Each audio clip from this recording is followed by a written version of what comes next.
You are about to learn one of the biggest secrets in the history of the world. It's a secret that has huge effects for everyone who lives on this planet. Most people can feel deep down that something isn't quite right with the world economy, but few know what it is. Gone are the days where a family can survive on just one paycheck. Every day it seems things are more and more out of control, yet only 1 in a million understand why. You are about to discover the system that is ultimately responsible for most of the inequality in our world today. The powers that be do not want you to know about this, as this system is what has kept them at the top of the financial food chain for the last 100 years. Learning this will change your life because it'll change the choices that you make. If enough people learn it, it'll change the world because it'll change the system. For this is the biggest hidden secret of money. Never in human history have so many been plundered by so few, and it's all accomplished through this, the biggest scam in the history of mankind.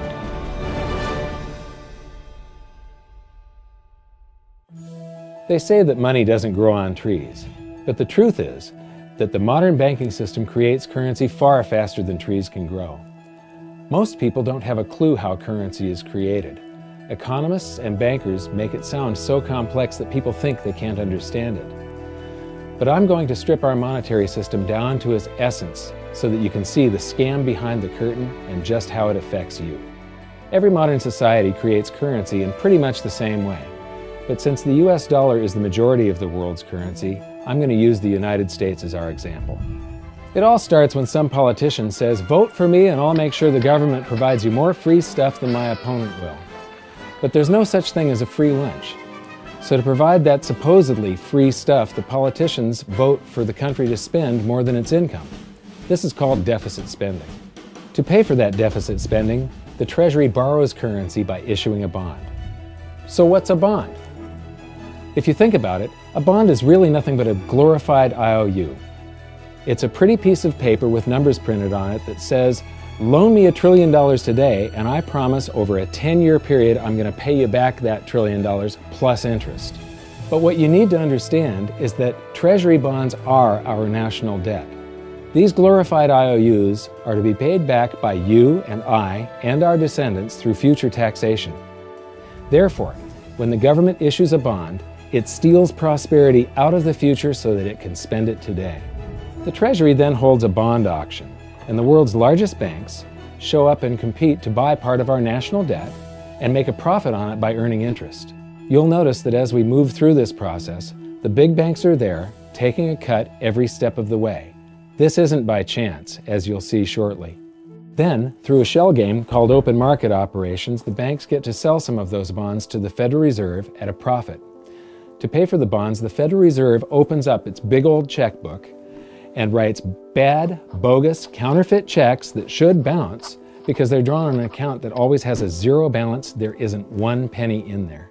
To quote from the Boston Federal Reserve, "When you or I write a check, there must be sufficient funds in our account to cover that check. But when the Federal Reserve writes a check, there is no bank deposit on which that check is drawn. When the Federal Reserve writes a check, it is creating money." The Fed then hands those checks to the banks, and at this point, currency springs into existence. The banks then take that currency and buy more bonds at the next Treasury auction. But what is a check? A check is also an IOU. When you write a check, you're making a note that says, "Here's my IOU for cash. All you have to do is go to the bank and pick it up." Now, it's very, very important that you understand this process because we're going to come back later and show you the devastating effect this has on you. The Treasury issues IOUs, bonds. The banks then buy those IOUs with currency. The Federal Reserve then writes IOUs, checks, and hands them to the banks in exchange for the Treasury's IOUs, the bonds. And currency is created. So what's really happening is the Federal Reserve and the Treasury are just swapping IOUs, using the banks as middlemen, and abracadabra, presto, currency magically springs into existence. This process repeats and repeats over and over again, enriching the banks and indebting the public by raising the national debt. The end result is that there's a buildup of bonds at the Federal Reserve, and currency at the Treasury. This process is also where all paper currency comes from. The Federal Reserve and the government mistakenly call it base money because they didn't watch episode 1 of this series and they don't know the difference between money and currency. But I will correctly refer to it as base currency because it is not money. It is currency, and as we've learned, there is a big difference. Money has to be a store of value and maintain its purchasing power over long periods of time. We learned in episode 1 that earlier in our history, our paper currency was just a claim check. It was a representation for real money of intrinsic value, the gold and silver that was held on deposit at the Treasury. You could walk into any bank and slap your currency, like say a $20 bill, on the counter and redeem it for real money, a $20 gold piece. But now, this base currency that's piling up back here is really nothing but a receipt or a claim check on an IOU, that bond. So it's really nothing but a supply of numbers. The Treasury then deposits the newly created currency into the various branches of the government, and the politicians say, "Hey, thanks for that." And the government does some deficit spending on public works, social programs, and war. The government employees, contractors, and soldiers then deposit their pay in the banks. Now, this may come as a shock to you, but when you deposit your currency with the bank, you're not actually depositing it into an account to be safely held in trust for you. Instead, you're actually loaning the bank your currency, and within certain legal limits, they can do with it pretty much anything they please. This includes gambling in the stock market and loaning it out, at a profit, of course. Now this is where the machine of currency creation really gets cranking, because this is where something called fractional reserve lending comes into play. Fractional reserve lending is exactly what it says. The banks are allowed to reserve only a fraction of your deposit and loan the rest out. Although reserve ratios may vary, I'm going to use a 10% reserve ratio as our example. If you deposit $100 in your account, the bank can legally take $90 of it and loan it out without telling you. The bank must hold $10 of your deposit in reserve just in case you want some of it. These reserves are called vault cash. But why does your bank account still say you have $100 if the bank has stolen $90 of it? Because the bank left IOUs it created, called bank credit, in its place. Now I know this sounds crazy, but here it is in black and white from the Fed. Commercial banks create checkbook money when they grant a loan simply by adding new deposit dollars in accounts on their books in exchange for a borrower's IOU. These are nothing but numbers that the banks type into their computers. And even though these bank credit IOU numbers are very different from base currency numbers, because they only exist in computers, they are still currency. So now there is $190 in existence. Now, the reason people take out loans from the banks is to buy something. They're going to buy a house or a car or something like that. So the borrower takes the $90 that the bank loaned to him from your account, and he pays the seller of the item. But then the seller deposits that currency into his account, and his bank loans out 90% of that and leaves bank credit numbers in its place. So now there's $271 in existence. This process repeats and repeats until under a 10% reserve ratio, an initial deposit of just $100 can create up to $1,000 of bank credit, all backed by $100 of vault cash, just 10%. But as I said, reserve ratios vary wildly. On some deposits, it's 10%, on others, it's 3%, and on some forms of deposits, reserve requirements are 0. The result is that the expansion of the currency supply by the banks is far greater than even this example would lead you to believe. So once again, when currency is deposited in the banks get to lend it out, and then it gets redeposited and relent, redeposited and relent, redeposited and relent over and over again, creating bank credit all the way. This is where the vast majority of our currency supply comes from. In fact, 92 to 96% of all currency in existence is created not by the government, but here in the banking system. Now, massive amounts of currency spewing into society may at first sound like a fun idea. That is, until you remember one of the most important hidden secrets of money from episode 1, that the prices of everyday goods and services act as a sponge on an expanding currency supply. The more currency we have, the more prices rise. This is where inflation comes from. The true definition of inflation is an expansion of the currency supply. Rising prices are merely the symptom. So our entire currency supply is nothing but a couple of bucks whipped up in this hocus-pocus scam where the Treasury and the Federal Reserve swap glorified IOUs, and a bunch of numbers that the banks just type into their computers. That's it. That's our entire currency supply. It's nothing but a supply of numbers. Some of them printed, most of them typed, and there is nothing else. But if you thought that was crazy, get ready to enter the twilight zone of modern economics. We work for some of that currency supply. True wealth is your time, but we trade away moments of our lives, hour by hour, day by day, and year by year, for numbers that somebody printed on pieces of paper or just typed into a computer. Now those numbers represent our blood, sweat, tears, labor, ideas, and talent. We are what gives the currency its value. But here comes the really cruel joke. We work hard so that we can save some of that currency, so that we can pay the tax collector. In the United States, it's known as the IRS. They then turn it over to the Treasury so that the Treasury can pay the principal plus interest on that bond that the Federal Reserve bought with a check drawn on an account that has nothing in it. Now let's do a recap on this section, because this is where the system begins to rob you and I on a massive scale. Much of our taxes are not used for schools, roads, and public services, but to pay interest on bonds that the Federal Reserve bought with a check drawn on an account that has nothing in it. The Federal Reserve is committing fraud. But here's one of the biggest secrets of them all. Before the establishment of the Federal Reserve, there was no need for personal income tax. The Federal Reserve was created in 1913, and that very same year, the Constitution was amended to allow income tax. Do you really think this was just a coincidence? Ask yourself how much income tax you've paid over your lifetime. Much of it has been silently siphoned away into the hands of those who own the system. Yes, this system has owners. Who they are is an even bigger secret that we'll get to shortly. But first, we need to understand the mumbo-jumbo of the so-called debt ceiling. It's all based on a huge paradox. There was interest due on that bond, and there was interest due on every one of those loans that the banks made. That means that there is interest due on every dollar in existence. Let me ask you something.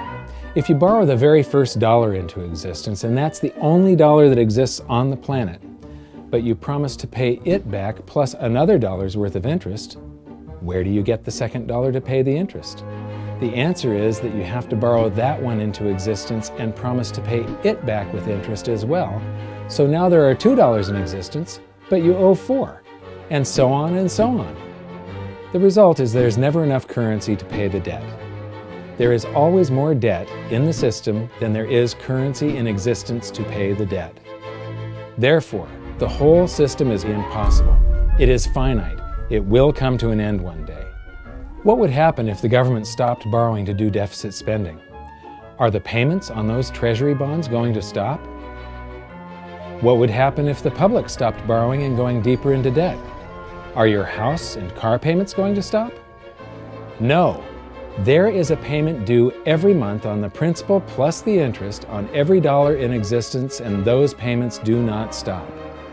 If we stop borrowing, then no new currency is created to replace the currency that we used to make those payments.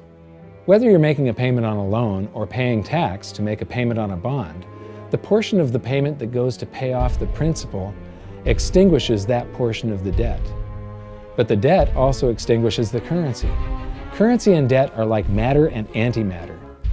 When they meet, they annihilate each other. If we just pay off the principal only on all the loans and bonds that exist, the entire currency supply just vanishes. So if we don't go deeper into debt every year, look what happens. The whole thing goes into a deflationary collapse under the weight of those payments. Politicians and pundits alike talk about balancing the budget, paying down the debt, and living within our means. They don't understand that that is deflationary. It is impossible to do under our current monetary system without collapsing the whole economy.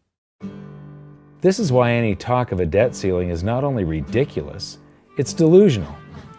The system is designed to require ever-increasing levels of debt just to continue.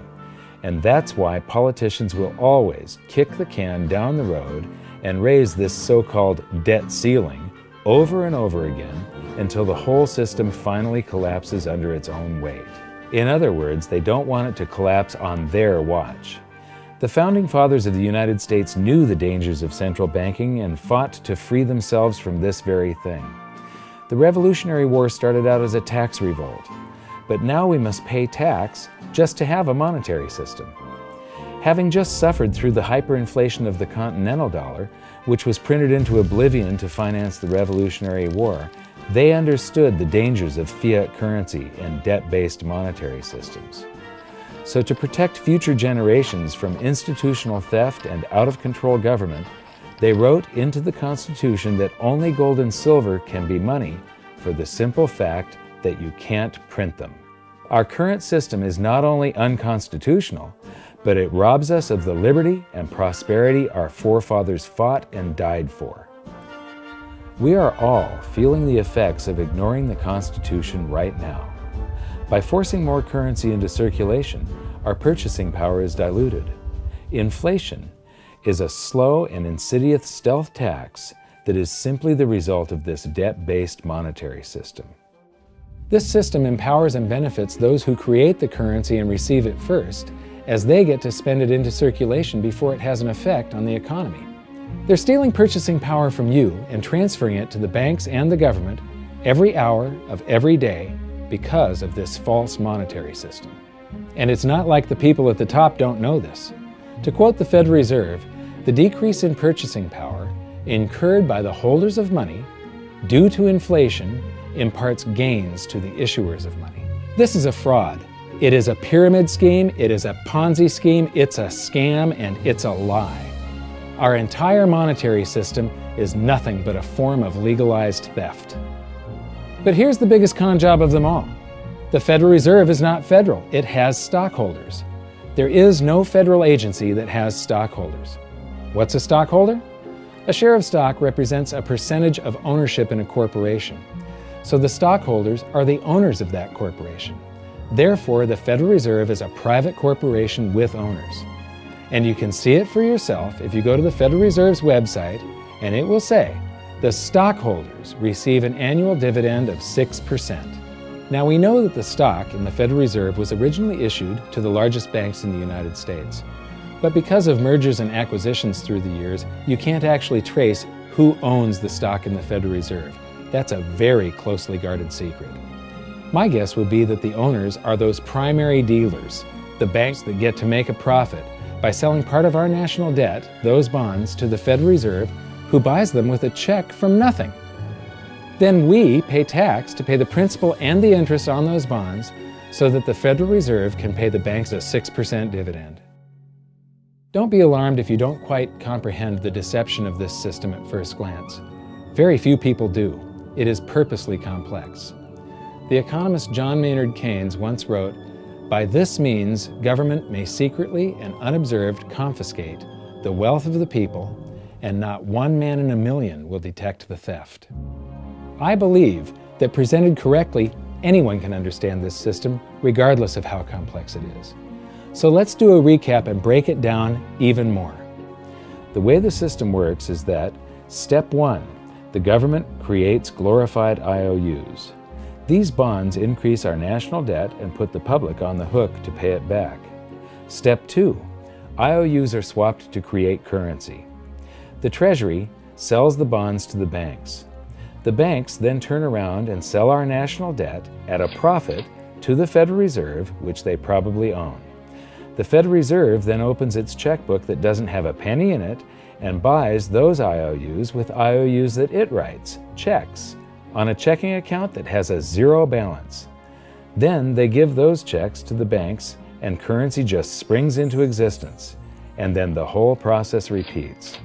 This results in a buildup of bonds at the Federal Reserve and currency at the Treasury, which is really just a supply of numbers.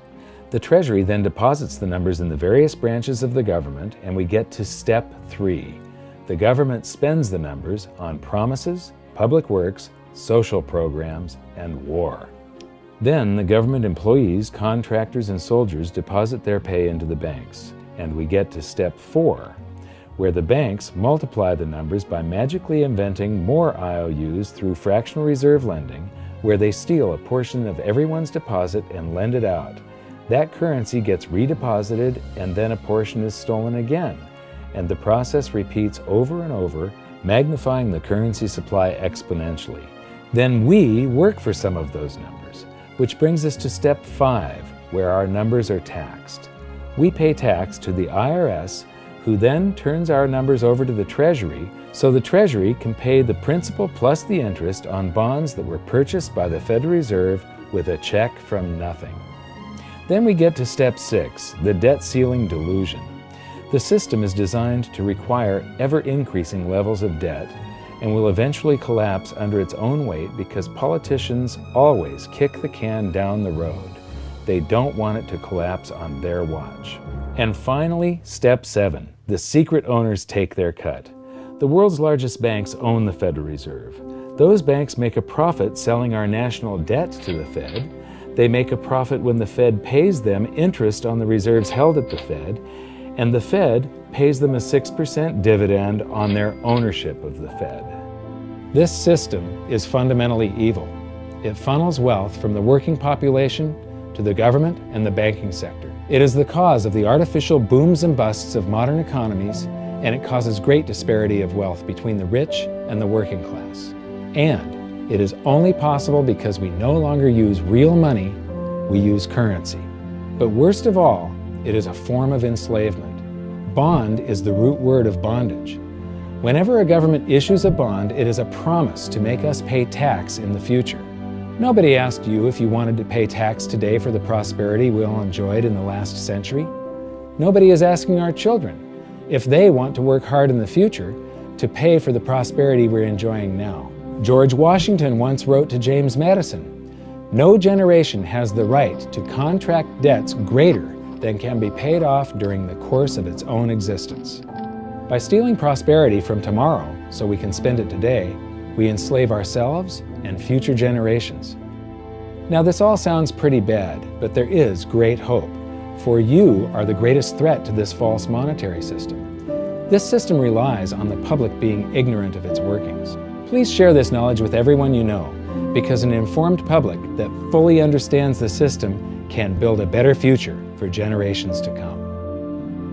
And now I leave you with this quote, widely attributed to a former director of the Bank of England.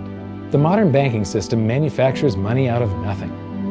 The process is perhaps the most astounding piece of sleight of hand that was ever invented. Banking was conceived in inequity and born in sin. Bankers own the earth. Take it away from them, but leave them the power to create money and control credit, and with the flick of a pen, they will create enough money to buy it back again. But if you want to continue as the slaves of bankers and pay the cost of your own slavery, let them continue to create money and to control credit. This is the Federal Reserve in Washington, D.C. It's located on Constitution Street, and that is just as much of a joke as the New York Fed being located on Liberty Street. Both of them are unconstitutional, both of them limit our liberty, and they transfer wealth away from us every second of every day to the Federal Reserve, to the government, and to the banking sector. You are now among the 1 in a million who can detect the theft of your prosperity. So the big question is, what can you do about it? 1. Watch this video until you can describe and teach it to others. Those who understand this system can make preparations for its unavoidable collapse and protect themselves. History shows that those who don't will probably be wiped out. 2. Share this video with everyone, especially those you care about. All it takes is a mouse click or two to get this message in front of millions. Post this video on Facebook, tweet it, email it to loved ones. Please share it wherever you can. 3. Join the conversation. The current world monetary system is based on a 300-year-old design meant to enrich a few at the expense of the many. There must be a better way. At hiddensecretsofmoney.com, we've created an open-source platform for the design and development of a new world monetary system. We're calling on every economist, every student, every college, every bright mind, and anyone who cares to join the discussion.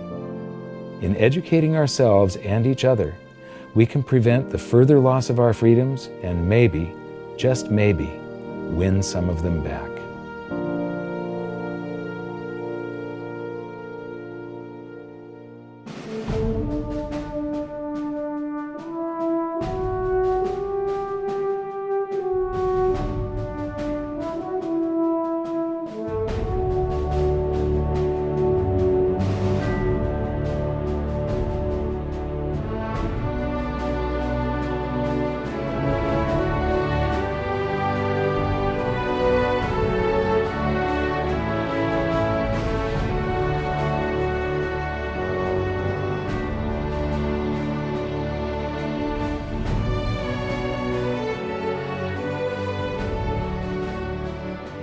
I think your episode 4 is very beneficial, very helpful. It's going to introduce these ideas to a lot of people, and like I've just been talking about, we have to change people's mind, and the more they understand it, the better.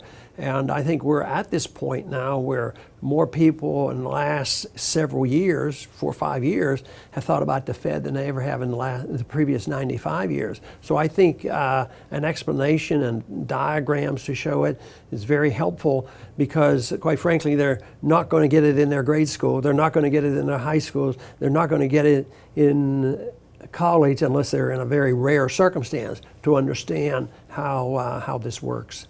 You know, for years before I got involved in really studying gold and some of the things I write and talk about today, I was a monetary economist for decades. You know, in your video, you talk about the primary dealers. I was chief counsel and chief credit officer, one of the largest primary dealers for 10 years. So I had an inside seat on the Treasury market and have the privilege of working with several former vice chairmen of the Board of Governors, Manley Johnson and David Mullins, going back to the 80s and 90s. So I'm very immersed in what you were talking about. And I thought it was extremely accurate, extremely clear. I didn't think you were stretching on any points. It was really like something out of a PhD course, except that it was very easy to understand. I think it's accessible. I think we're seeing a little bit of a revolution in communications in the following sense. You know, as you point out, the Fed was created in 1913.